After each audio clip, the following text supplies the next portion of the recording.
daripada perbuatan Nabi, daripada perkataan Nabi, dan daripada pengakuan Nabi sallallahu alaihi wasallam.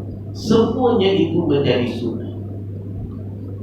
Perkataan apa yang Nabi ucapkan, perbuatan apa yang Nabi lakukan, pengakuan apa yang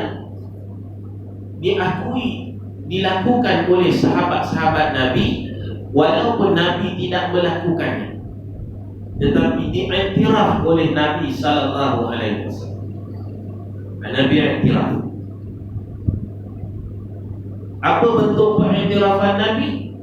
Jelas dalam hadis yang Nabi sallallahu alaihi wasallam sebut, mafhumnya sebaik-baik kurun adalah kurunku, kurun selepasku, iaitu khulafa ar-rasyidin dan juga sahabat, dan kurun selepasnya tabi'in, dan kurun selepasnya tabi'in tadi.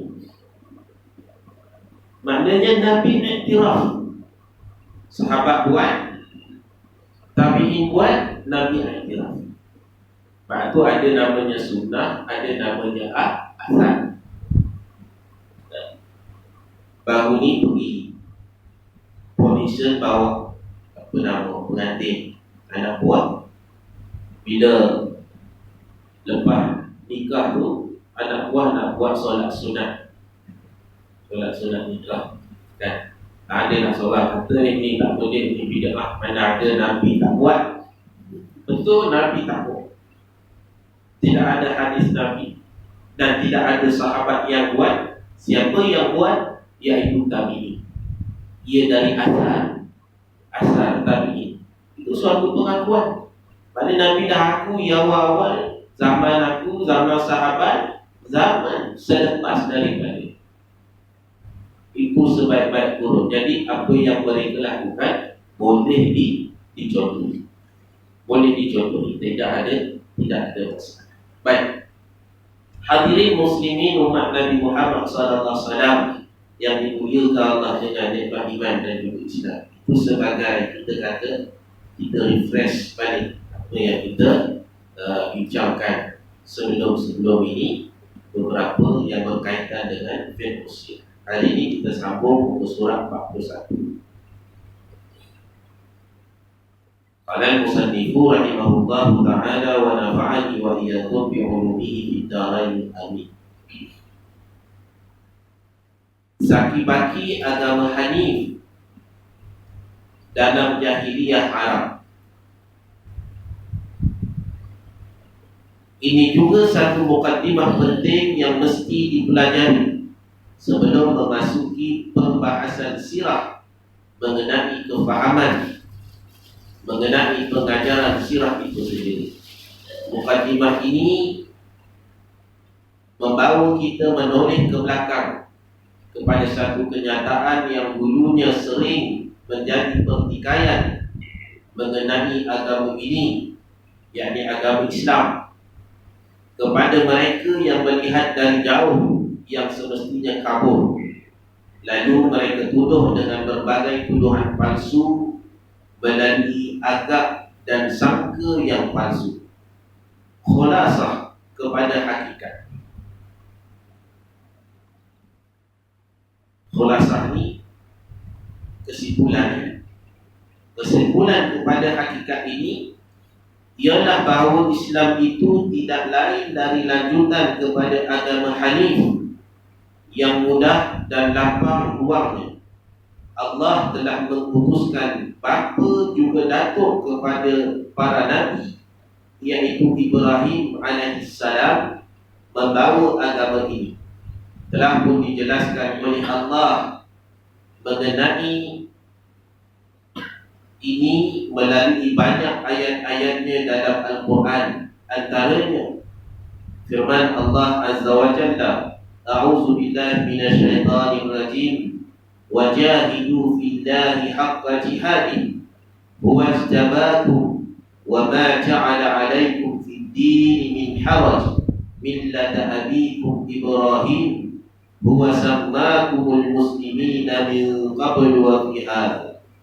Dan berjihadlah kamu pada menegakkan agama Allah dengan jihad yang sebenarnya, Dia Allah telah pilih kamu untuk berjihad, dan Dia tidak jadikan atas kamu sebarang kesukaran dalam agama ini, iaitu agama bapa kamu Ibrahim, dan Dia juga yang menamakan kamu muslimin sejak dahulu. Dan di dalam Al-Quran Suratul Hajj ayat 70 lagi firman Allah, Qul sadaqallah fattabi'u millata Ibrahim hanifa wa ma kana minal musyrikin. Katakanlah, benar kata Allah itu, maka ikutlah millah agama Ibrahim yang hanif, yakni yang lurus, dan bukanlah dia Ibrahim itu dari kalangan orang-orang musyrik. Surah Al-Imran ayat 90. Indah. Baik.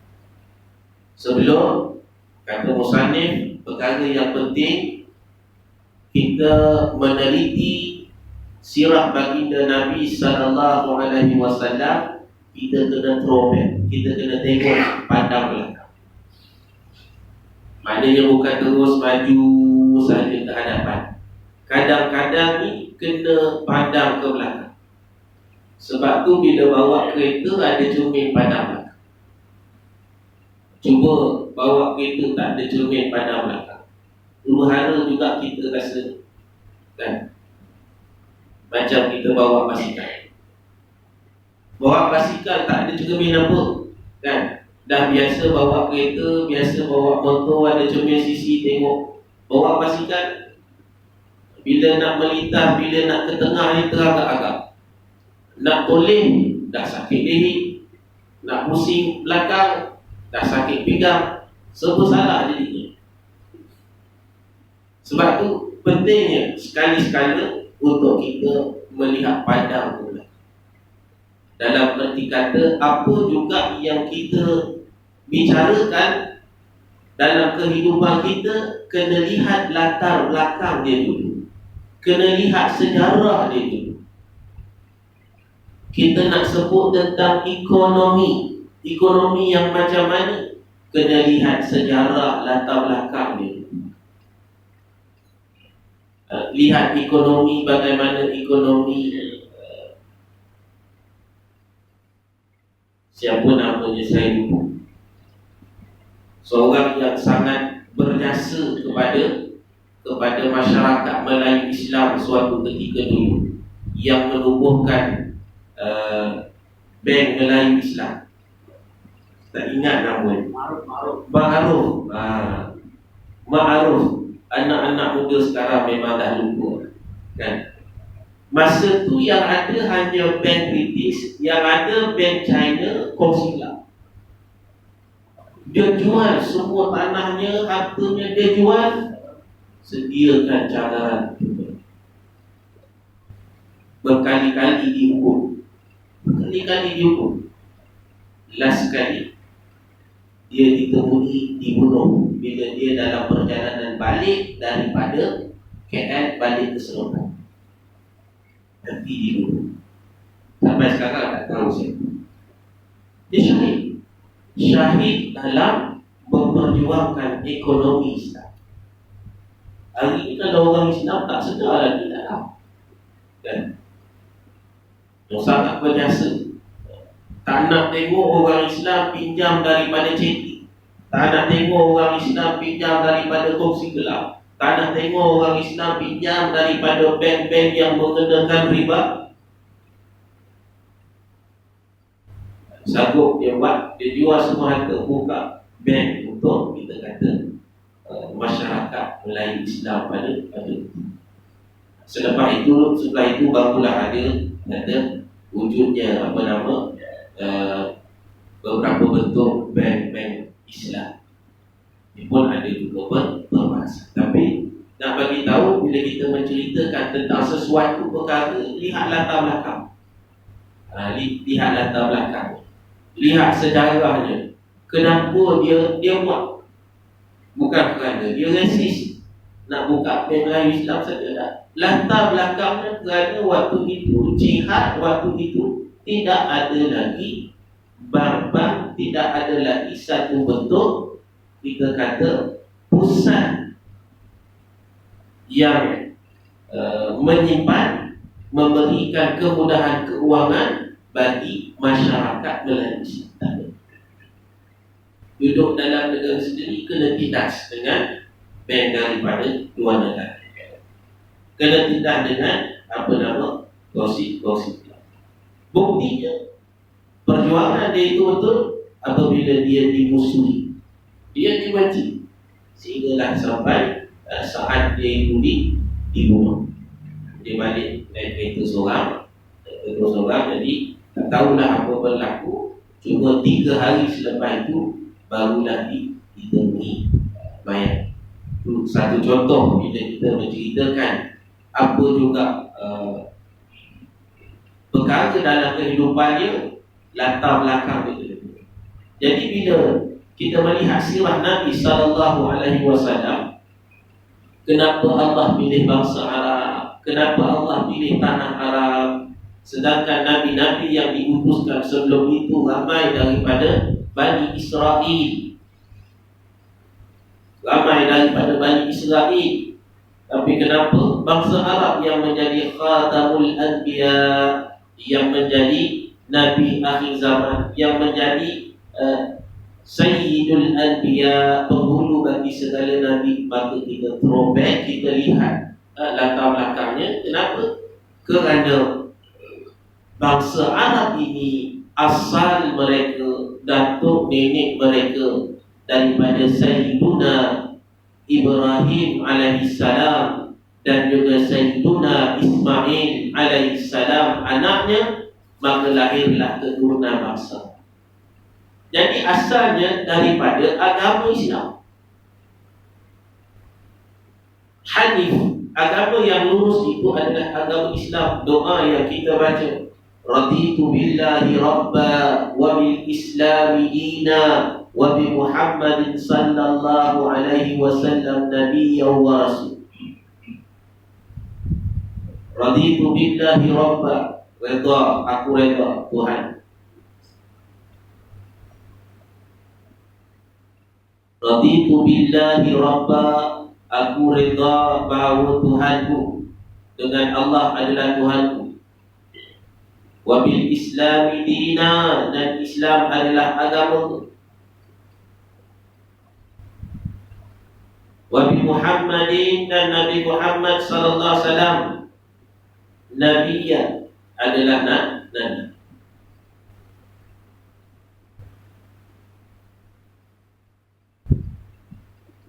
Bermakna Islam ini bukan hanya pada umat Nabi Muhammad SAW.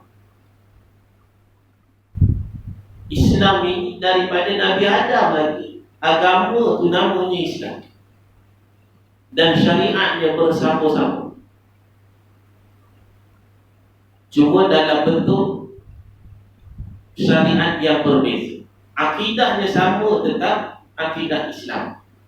Kalau kita tengok contoh bentuk pengorbanan dalam sejarah Islam, 2 bentuk pengorbanan. Pertama, bagaimana pengorbanan yang dilakukan oleh anak Nabi Adam alaihissalam, iaitu Habil dan juga Qabil, yang meletakkan tanam-tanamannya untuk diserahkan kepada Allah, sama ada diterima ataupun tidak diterima,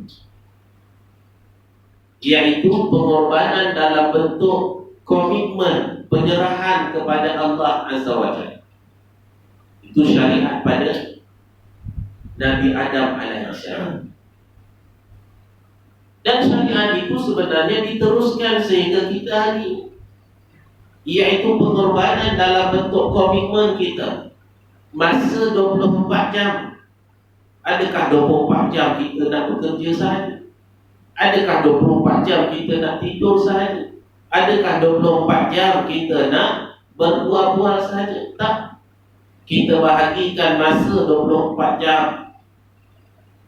Mungkin 1 jam Atau kita bagi 1/3, 1/3 untuk Allah, 1/3 untuk urusan kita, 1/3 untuk urusan hablum minan nas.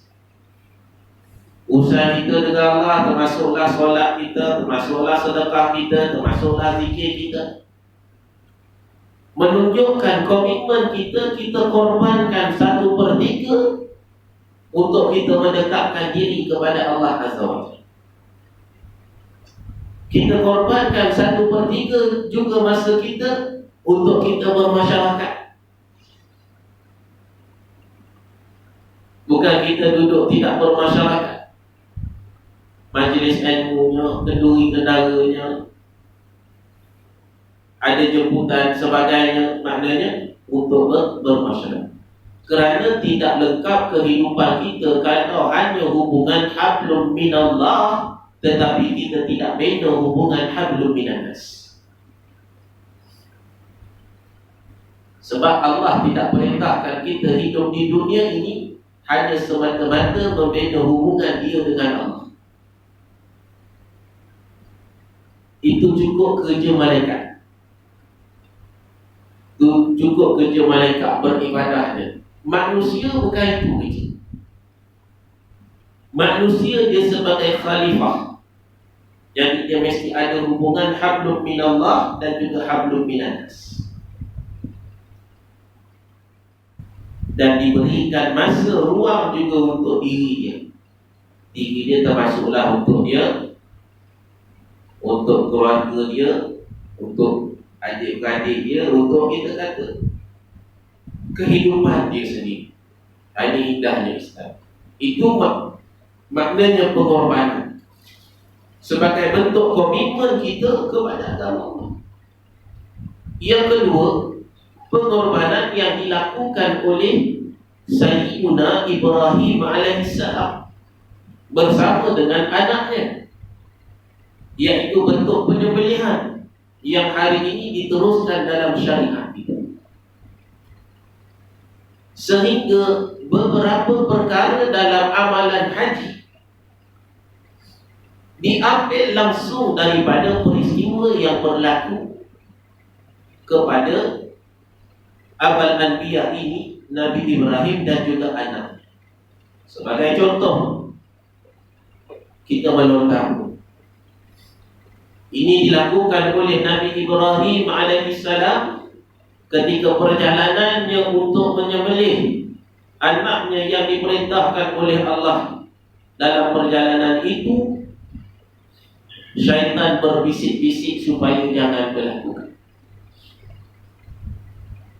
Kerana Nabi Ibrahim alaihissalam masih lagi bermunajat, berharap kepada Allah supaya perintah ini dapat dibuka. Sebab Nabi Ibrahim dia bermunajat, minta lagi pada Allah, dah tahu dah itu perintah, masih lagi berharap. Dalam perjalanannya ke suatu tempat untuk mendapatkan keputusan, harapan dia tadi, ibaratnya keputusan dah ada. Kalau dalam dunia ni macam dia 3 peringkat. Pertama, mahkamah tinggi, jatuh salah dah. Jatuh salah pada mahkamah tinggi, belum lagi 100% salah.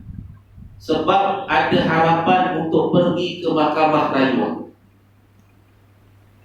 Jika di mahkamah rayuan lepas, maka bebas. Naik ke mahkamah rayuan, jatuh salah, ada harapan lagi untuk ke mahkamah persekutuan. Itu last. Salah, salahlah terus. Tapi kalau mahkamah persekutuan lepas, maka kesalahan-kesalahan sebelum ni selesai. Dia tak jatuh salah. Itu dunia. Dalam Islam caranya mudah. Selagi tidak hukum bersalah, dia tidak bersalah.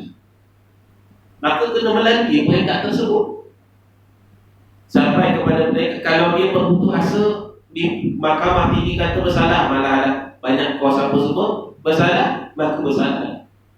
Tapi nak usaha lagi sebab dia yakin dia tidak bersalah. Mana rasa ada pengharapan lagi cuba lagi. Begitulah Nabi Ibrahim alaihissalam rasa ada harap lagi. Allah dah putuskan dah, perintah dah. Bila anaknya Sayyidina Ismail alaihissalam mengadu kepada ayahnya, buatlah apa yang diperintahkan. Bagi tahu pada ayahnya, buatlah apa yang diperintahkan. Satajiduni, kamu akan mendapati aku, kata Nabi Ismail alaihissalam, insya-Allah akan mendapati aku daripada kalangan orang-orang yang bersih. Buat terus. Tapi dalam masa yang sama, Nabi Ibrahim alaihissalam mohon doa, minta juga harapan lagi supaya perintah itu berubah kepada perintah lain. Maka dalam perjalanan nak pergi ke satu tempat, nak mendapatkan jawapan daripada doa dia tadi, dalam perjalanan itu diganggu oleh syaitan. Maka Nabi Ibrahim ambil batu balik. Itu syariatnya dia. Sampai ke satu tempat untuk mendapatkan keputusan, maka turunlah malaikat menyampaikan kepada Nabi Ibrahim alaihissalam bahawa keputusan Allah adalah tetap perintahnya supaya menyembelih anak kamu Ismail. Tempat itu dinamakan hari ini sebagai Arafah. Arafah asal daripada perkataan Arafah tahu. Ha itu adalah dhamir, iaitu arafahu, mengetahuinya, jawapan yang ditunggu oleh Nabi Ibrahim alaihissalam. Jadi sampai hari ini lekat namanya Arafah. Mengetahuinya apa? Mengetahuinya jawapan tadi Nabi Ibrahim. Jawapan apa? Jawapan tentang pengharapan dia supaya perintah ni boleh berubah kepada perintah yang lain. Tapi dia dapat jawapan pada hari itu, maka jawapan itu Allah kekalkan perintah yang sama. Ini latar belakang kepada orang-orang Arab bahawa sakibaki agama Hanif ini masih ada pada mereka. Sebab itu syariat masih diteruskan, dan beberapa syariat yang ada lagi seperti dalam ibadah haji yang kita boleh lihat yang mereka masih teruskan lagi, seperti menghormati Kaabah, bertawaf, menunaikan haji, wukuf di Arafah tadi dan sebagainya, termasuk talbiyah. Talbiyah kita, labbaik Allahumma labbaik. Tengok apa live dekat TV orang di Makkah kan, tengok sayur dia berapa ribu dengan penjarakannya 1 meter dia keliling. Memang beruntung orang yang dapat pergi tahun. Dia tak ada sesak macam tahun lain-lain kan. Semua dia boleh buat dengan sempurna. Allah itu hikmah kan. Tapi yang tak dapat pergi juga hikmah. Yang dapat pergi itu sangat-sangat untung. Sangat-sangat untung. Dia boleh buat dalam keadaan dikawal, dalam keadaan teratur, semua tersusun.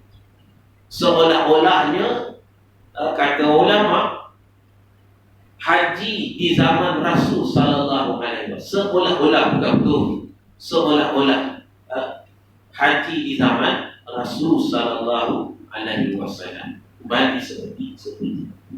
Jadi ikut Arab jahiliyah ni, disebab makin lama jauhnya dia daripada petunjuk Nabi.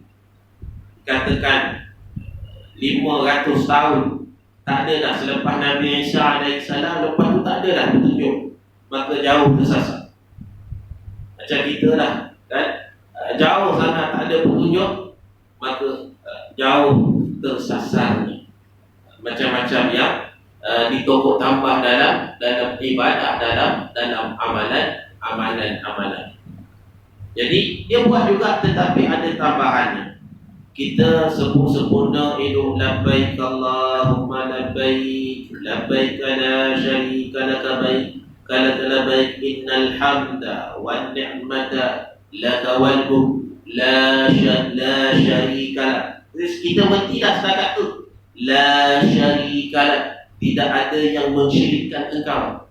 Mereka tambah illa syarikun huwalak, illa syarikun huwalak, melainkan dia yang menjadikan sekutu bagi engkau.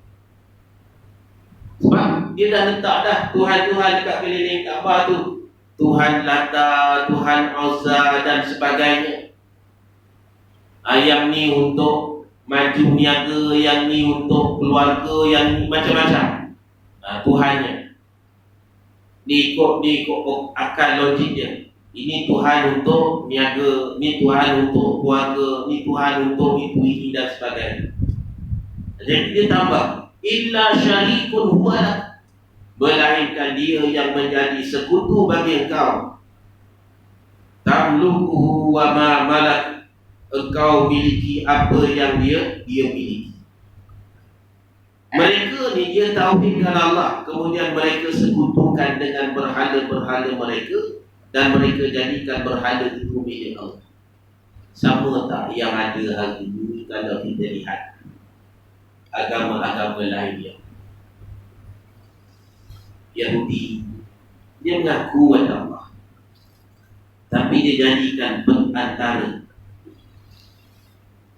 Nasara, Kristian, dia mengaku ada Allah, tapi dia jadikan perantara. Dia sebut ada Tuhan Bapa, Tuhan Ibu, Tuhan Anak, Trinity. Dan agama-agama lain, Buddha, Hindu, dan mereka. Sebab dalam Quran pun dah jelas dah semua. Bila ditanyakan kepada mereka, man khalaqas samawati wal ard, siapa yang menjadikan langit dan juga bumi? Allah sebut la yaquluna Allah, pasti mereka akan berkata Allah. Kan? Cuma bahasa mereka sebut ini hujan Tuhan Allah, Tuhan Allah. Dia sebut Tuhan Allah. Maknanya mereka meletakkan perantara untuk sampai kepada Allah. Ada Tuhan-Tuhan yang mereka sembah, dan Tuhan itu kata mereka adalah milik Allah. Cuma mereka buatnya diukis dan sebagainya. Jadi hal ini berulang. Maksudnya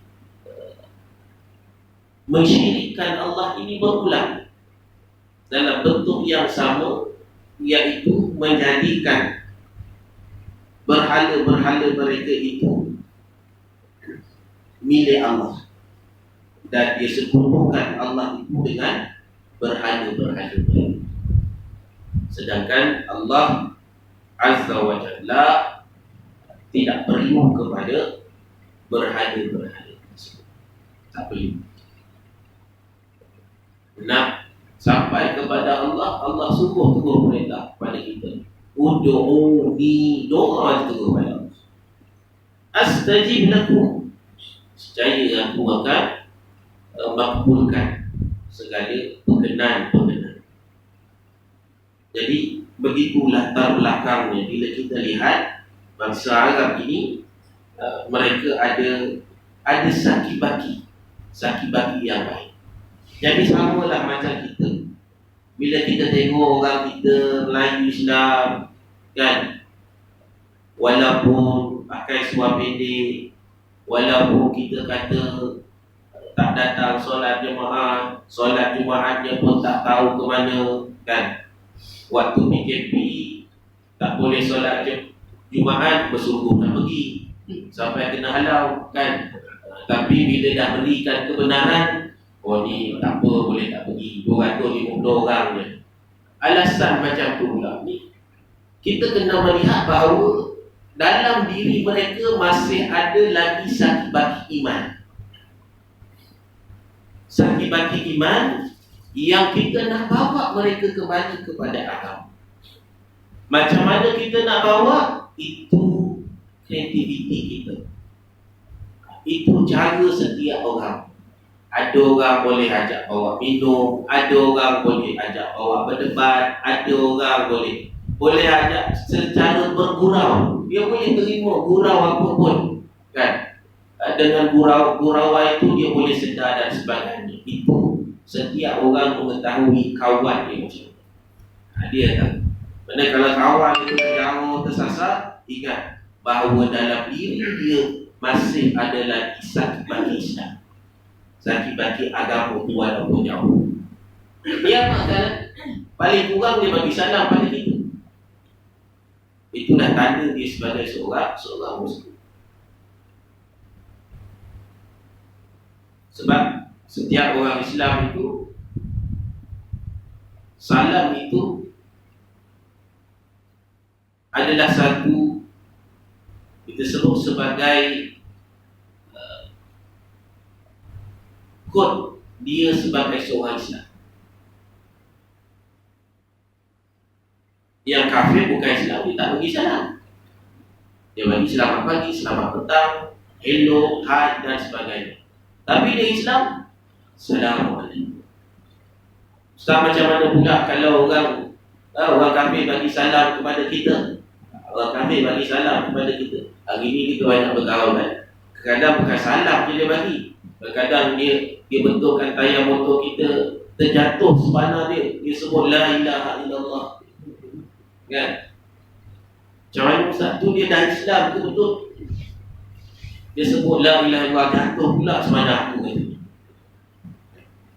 Dengar kawan kita mati, inna lillahi wa inna ilaihi raji'un. Dia dulu nyebut, kita lupa situ. Macam mana? Maka tidak wajib lagi menjawab salam. Kerana Islam itu mesti daripada hati. Islam itu mesti daripada hati. Tidak sempurna lagi iman kalau hanya dengan lafaz. Kalau dia kata la ilaha illallah kan, kalau kita rajin nak bertanya, adakah itu daripada hati kamu ataupun kebiasaan dia? Dan biasa je dah kawan dengan kawan-kawan, biasa dia orang sebut ni, maka dia tidak Islam. Tapi kalau dari hati dia tahu apa yang dia sebut tu, la ilaha illallah itu apa dia? Tidak ada Tuhan yang disembah melainkan Allah, maka dia Islam. Wajib kita bawa dia mandi, taubat, solat sunat taubat dan syahadahkan dia dengan betul. Kamu sebenarnya dah habis. Jadi ini yang kita lihat bagaimana orang-orang Arab ini, bila mereka ni asalnya mereka ini keturunan datuk nenek mereka adalah daripada agama yang hanif, tetapi oleh kerana jauh daripada agama, maka mereka tersasar dan ada tokok tambah. Tetapi ada juga yang selamat. Ada juga yang selamat seperti keturunan Nabi Muhammad sallallahu alaihi wasallam. Sebab tu kita boleh baca nasab dia.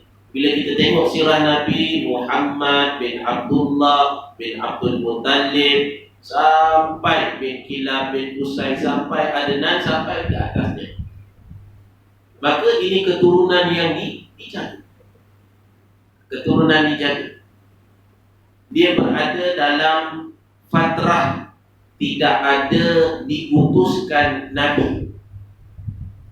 Maka dalam fatrah itu ulama-ulama sepakat bahawa mereka itu masih lagi Islam. Maksudnya tok nenek Nabi yang atas tu masih lagi Islam. Dalam fatrah tidak ada sampai wahyu dan juga tidak ada sampai utusan. Berbeza dengan kita zaman ni. Beza kita zaman ni, jangan kata masih ada lagi yang tak sampai Islam, jadi dia itu termasuk dalam golongan yang bebas, tak sampai Islam. Tak. Islam ni dah sampai lengkap dah. Pada hari Arafah 9 Zulhijjah, bersamaan dengan 10 Hijrah, Rasul sallallahu alaihi wasallam telah menyampaikan ayat dalam surah Maidah tersebut, al-yawma akmaltu lakum dinakum wa atmamtu alaikum ni'mati wa raditu lakumul Islam dinan. Waktu itu lengkap dah Islam. Maknanya Islam akan sampai ke seluruh penjuru dunia, sampailah ke hari ini. Hari ini kalau ada orang mengaku Islam tu tak sampai, dia dalam kelompok fatrah sebagaimana tok nenek Rasul sallallahu alaihi wasallam, maka itu adalah satu dakwaan yang tidak benar dan juga tidak betul. Sebab Islam ni dah boleh dicapai di mana-mana channel lah. Buka TV, buka radio, buka surat khabar, buka internet, apa semua dah tahu dah cerita Islam. Seperti di Korea Selatan saya cerita dulu, 100 tahun Kristian menyebarkan di sana, hampir 100% Korea Selatan itu Kristian menjadi agama negaranya. Korea Utara lah, Korea Utara dia tetap komunis. Korea Selatan 1809 sampai 1999 tu Kristian. Waktu tu dia lihat Islam ni teroris, Islam ni teroris, sebab tidak ada sampai maklumat Islam. Tapi akhirnya apabila mereka keluar, ada pendakwah Islam yang ke sana, dan orang-orang kita yang kebanyakannya oil and gas, Petronas, ada tengok sikit dokumentari bagaimana mereka berdakwah orang kita melalui Islam, dan engineer dia punya CEO yang bertugas di sana, kan? Puluh tahun, saat mula-mula tu bila tengah kerja nak solat apa semua, jadi orang bersyahadat ni nampak pelik lah. Bila mereka dekat, mereka bergaul dan sebagainya, diterangkan Islam, maka hari ini dah ada masjid, hari ini dah ada komuniti Islam di sana, hari ini dah ada makanan halal, sebahagian daripada jasa besar. Lepas tu kalau anak-anak kita yang pergi ke luar negara satu tempat, katalah tempat itu majoriti bukan Islam, kuatkan mereka dengan iman, tanamkan azam kepada mereka supaya Islam boleh timbul di sana. Bawa dengan akhlak, tidak perlu bawa dengan kekerasan. Bukan ulama hebat pun, kerja oil and gas dia. Masuk waktu mereka solat. Beberapa tahun apa yang mereka lakukan diperhatikan. Yang kerja, yang tengok buat apa sebenarnya sampai 5 kali sehari. Barulah mereka cerita, ini Islam yang agama kami, makan pun dan sebagainya. Orang biasa. Jadi dakwah ni siapa-siapa boleh. Itulah apa yang kita lihat berlaku kepada orang Arab jahiliyah. Mereka ni asalnya ada dalam diri mereka itu agama Hanif, tetapi setelah jauh daripada urusan, maka mereka itu menumpuk tambah dalam amalan-amalan dan ibadat-ibadat, menjadikan mereka sesat dalam banyak-banyak perkara, termasuklah ibadah haji dan ibadat-ibadat yang lain. Sekadar itu saja hari ini. InsyaAllah kita bincang pada kuliah-kuliah kita pada masa akan datang. Wallahu ta'ala a'lam. Ma asabakum min hasanatin fa min Allah, wa ma asabakum min sayyi'atin fa min nafsi, kullu min indi. Kiranya tidak ada apa-apa persoalan, kita tanggung kepada apa-apa persoalan. Kalau ada persoalan yang tidak terjawab, kita tanggung.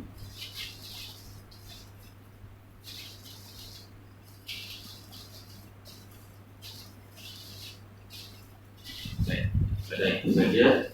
A'udzubillahi samil alim minasyaitonir rajim. Bismillahirrahmanirrahim. Alhamdulillah wassalamu ala asyrafil anbiya'i wal mursalin.